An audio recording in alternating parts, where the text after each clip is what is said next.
Hello guys, so kanina kumuha ako ng mangga dito. So ito yung ikalawang mangga na nakuha ko and tingnan naman ninyo kung gaano siya kalaki. Laki ng mangga. Laki oh, yan. Usually kasi mga medium size yung mga nakukuha ko dito. Yan, may alamang ako. Konti lang yung alamang ko. Hindi ako masyadong kumakain ng alamang. Ay ganda. Ito yung gusto ko na kulay ng mangga. So babalatan lang natin. So balat na siya. So dito pala ako nagpwesto kasi sobrang banas talaga sa loob ng bahay. Sarap. O tingnan niyo.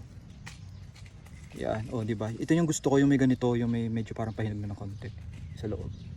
Yan. Tapos kuha tayo ng alamang kasi ito yung hinahanap. Kaya kalog na kalog yung video ko kanina kasi naamoy ng mga tuta yung alamang.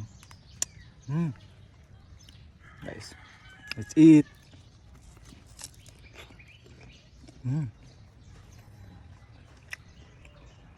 Sarap.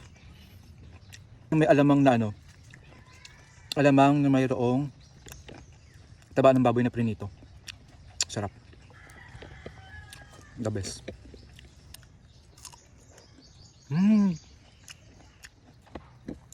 Tapos ito pa yung vibes. Diba? Eat.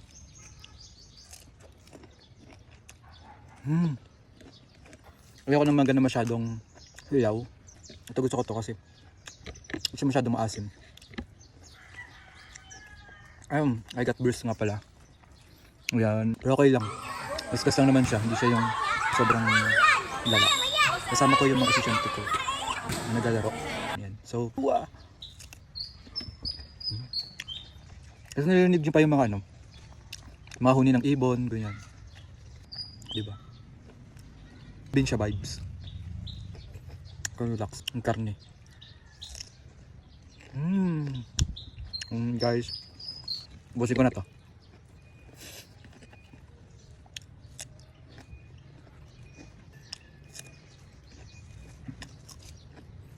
Guys, bye.